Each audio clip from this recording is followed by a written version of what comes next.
Raimi, and today we're gonna talk about, at this point I'm not exactly sure what I'm going to call this video, but if you're anything like me and you love reading and you are constantly wanting to accumulate more books to read, but you don't have the money to spend on a ton of new books all the time, this is the video for you, because I feel that, okay? I feel how books can be super expensive. So this video is going to be me talking about all the ways that I read more books and read new books for either no money or very inexpensive. Let's get into the first way. Probably the most simple way that I get new books is going to my local library. The great thing about the library is it's free to sign up, it's open to anyone, and they have a huge plethora of books in most locations. Some libraries in some areas will not be as well stocked, and what's cool about that is there are two options for you if your local library is lacking. Most states allow you to get a library card from any library within the state as long as you have first accumulated a library card from the library assigned to where you live. Like, say you live in a small town and you have a big city maybe an hour away from you that has an amazing library, right? Once you have the library card from your city that you live in, the small town, and say you take a trip up to the big city and you go to the big library. You show them your library card, you say, hey, I'd like a library card from here. They say, cool, here you go. Then you can get any book from that library in the major city and boom, there you go. Something else that I also recently found out is that a lot of libraries will order in books for you. If you go to your library and you say, hey, I want this book, and they say, yeah, sorry, we don't have that in the library right now, but we can order it from this other library and it'll come in a couple weeks and then you can check it out. Boom, they've just ordered you the book that you wanted to read, the exact one, which is so cool, and all for free. You still get to have that bookstore experience, okay? You get to go in, you get to peruse the books, you get to read a ton of backs of books, you get to have that book experience with the smell and the vibes. I love it. Yeah, so that would be my first recommendation to you guys, and a very straightforward one. I'm sure like 99.9% of you know to utilize your local library. It's so important, and we want to keep the libraries up and going, and we want to keep utilizing this amazing resource. So recommendation number 2 kind of goes along with the library, similar but different, and that is to use library apps. I have started heavily utilizing the Libby app and the Hoopla app, and both of them are library apps, and both of them can connect to your library card, and they both have different options for audiobooks and ebooks, which is just incredible. When I figured this out, my mind was absolutely blown. I listen to an audiobook probably 3 to 4 times a month because there are some things that you can't read a book while doing, unfortunately, okay? Like while I'm doing my laundry or while I'm showering or while I'm driving. It's just not the smartest and or safest thing to be doing, right? To be reading a book while driving. Do not recommend, do not do that, okay? But if you download one of the library apps, you can get free audiobooks and listen to your favorite books for free, which is just the coolest thing to me. Right now, I am listening to my mystery TBR pick for March, and I got this one on the Libby app, and it was free. I just went boop, and boop, and then it was there, and now I'm listening to it for free, which I just think is the coolest thing ever. The great thing about these apps, I'm not 100% sure about the Hoopla app, so you'll have to see, but I know for 100% fact with the Libby app, you can add multiple library cards to the Libby app and then check out books from different libraries, because different libraries have different offerings of books. So say like you go to your local library, you get a library card from there, you upload that library card to your Libby app and you get access to their repertoire of books. Then you go an hour out of town, you get a library card from that library, you can also upload that library card to your Libby app and get their whole repertoire of books. It just opens up this huge array of books open to your disposal. And the great thing about the Libby app is you can also send the ebooks to your Kindle. So you don't have to read them on your phone, you don't have to read them on your computer, you can send them directly to your Kindle. With the Hoopla app, you're not able to send it to another device. So if you do wind up checking out an ebook through the Hoopla app, you do have to read it on your phone or on your computer. I just love the fact that the library goes out of their way to offer all these different ways for you to access books for free, to be able to have this resource where I can access audiobooks that I want to read, new books on the app. And some of them, yes, you do have to wait because they're highly desirable books, so you have to place a hold and you have to wait, you know, a couple weeks or whatever, but I'm fine with that. There are so many great options on the app that are available immediately, and it's really fun getting to have one of the holds that you've placed pop up and get that excitement of like, my book is ready and I get to read it now, which is just so cool. And I absolutely love this resource that our libraries offer to us.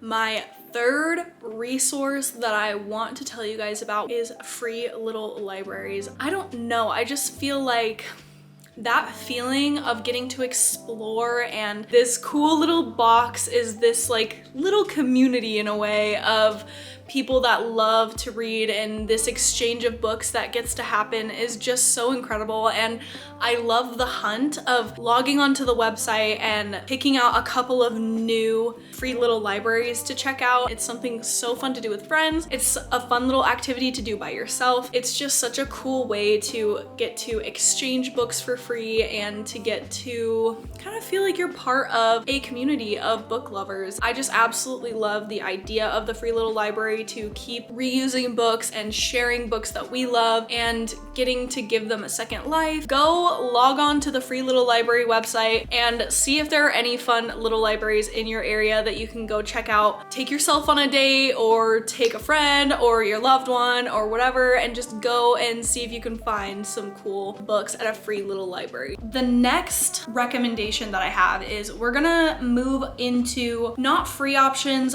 but low cost options. My first low cost recommendation is to go to your local thrift store. It's kind of similar to the free little library experience where you're kind of on the hunt. You're searching for that hidden gem. There have been quite a few times where I've gone to the thrift store and I've walked away with nothing because there's no good options or nothing that I'm wanting to spend, you know, a couple dollars on.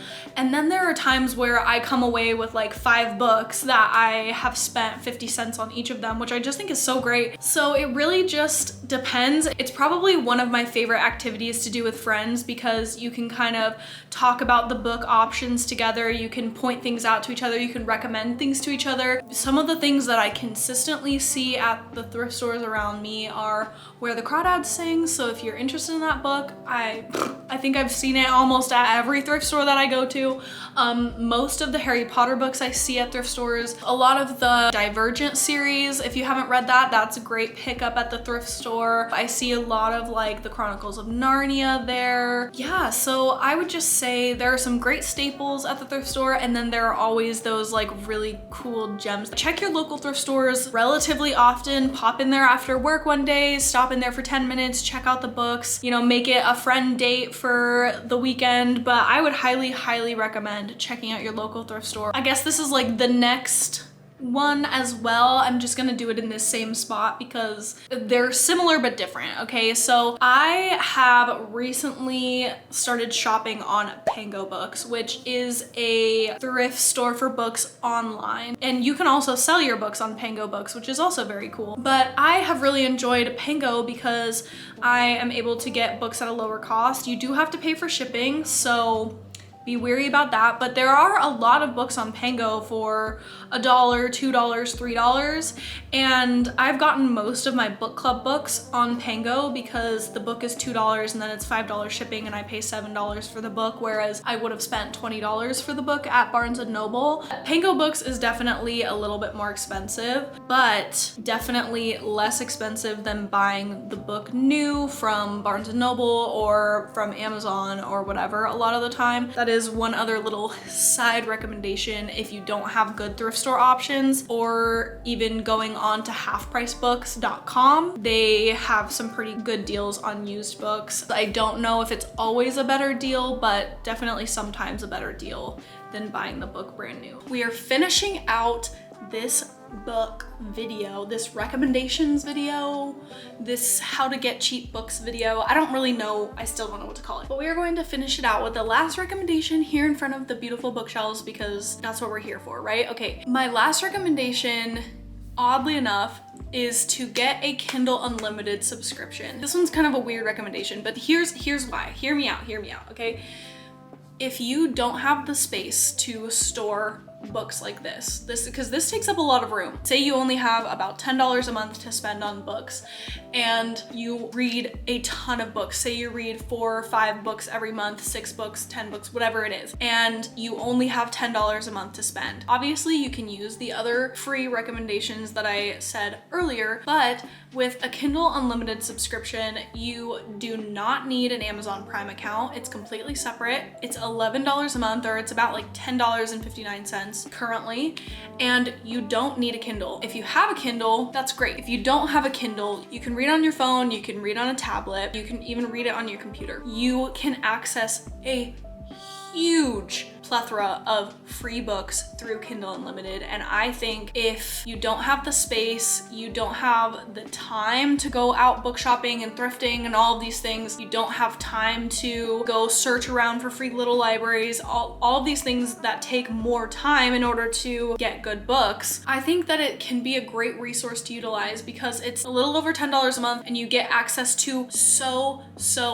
many books. You don't have to have the room to put them anywhere. You don't need a Kindle to read them. Yeah, so kind of an odd recommendation, but I think for the price, for $11 a month and the amount of books that you can gain access to, I think that's a great way to spend your $11, because you're getting way more than just one book. That is going to be my last recommendation to you, and I hope that this is some sort of a helpful resource to you guys. I just wanted to share this with you because I love reading, but it's an expensive hobby. Like, books are now like $25, $30. It's getting really expensive to read multiple books every month, and I just wanted to share my favorite ways of getting books for a better price or for free, because I know that we're all wanting to save a little bit of money right now. I hope that you guys found this video encouraging to try and know that you can still read lots and lots of books and you don't have to spend a ton of money. Let me know in the comments below if you guys have any recommendations for how you guys do reading for free or for cheap. Please let me know in the comments below. I would love to do a part 2 of this if you guys are interested. Yeah, thank you guys so much, and I will see you in my next video. Happy reading. Bye.